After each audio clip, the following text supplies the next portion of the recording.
Let me paint you a picture. It's the 15th of the month. Your paycheck just landed in your account, and for about 48 hours, life feels okay. You pay rent, you cover the electric bill, you make the minimum payment on your credit card, you fill up your gas tank, you grab groceries for the week, and then, somehow, it's the 27th, you've got $180 left, and there are still 4 days until the month ends. So you put dinner on the card, again. And the worst part? You're not being reckless. You're not buying designer bags or flying business class. You're just living and still falling behind. If that sounds familiar, you're not alone, and you're not broken. You are caught in what I call the debt loop, and today I want to show you exactly how it works, why it's so hard to escape, and what actually gets you out of it. So let's start here. Most people think debt is a math problem. You owe money, you pay it back, you move on. Simple, but that's not how it plays out for most people. Real life. According to a 2023 Federal Reserve report, nearly 37% of Americans couldn't cover an unexpected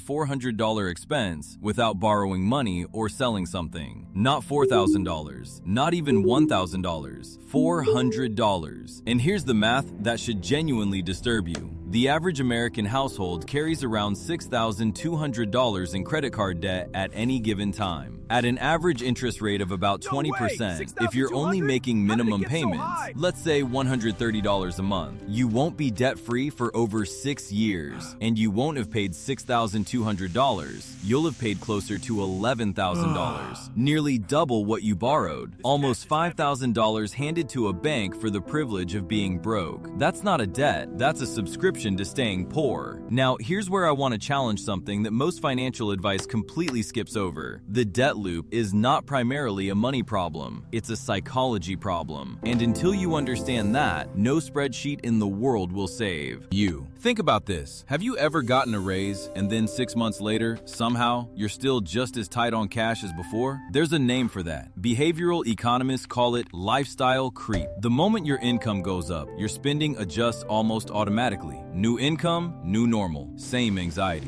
It's like running on a treadmill that speeds up every time you run faster. You're exhausted, but you haven't moved anywhere. And then there's something called the minimum payment trap. The moment a credit card statement shows you a minimum payment, say $45 on a $1,800 balance, your brain locks onto that $45 as the goal. Not $1,800, not the actual debt, $45. That's called anchoring. The number that should terrify you gets quietly replaced by the number that feels manageable. And the bank knows exactly what it's doing when it puts that number front and center. Now, you might be thinking, look, I understand the psychology, but the real issue is I just don't make enough. Cost of living is brutal. Wages haven't kept up with inflation. And you're right, that's completely real. And I'm not going to sit here and pretend otherwise. But here's what most people don't realize. The debt loop doesn't only trap people with low incomes. It traps people at every income level because it's not triggered by how little you make. It's triggered by the gap between what you earn and what you've unconsciously committed to spending. And that gap is being engineered deliberately. The consumer credit industry in the United States generates over $180 billion a year in interest and fees alone. That's not profit from reckless spenders. That's profit from ordinary people who are one car repair, one medical bill, or one missed shift away from needing to borrow. The system is structured so that you borrow just enough to survive, pay just enough to stay current, and never accumulate enough to actually escape. Let me make that concrete. Say someone earns $55,000 a year. After taxes, they take home roughly $3,700 a month. Rent, $1,400. Car payment, $370. Student loan, $280.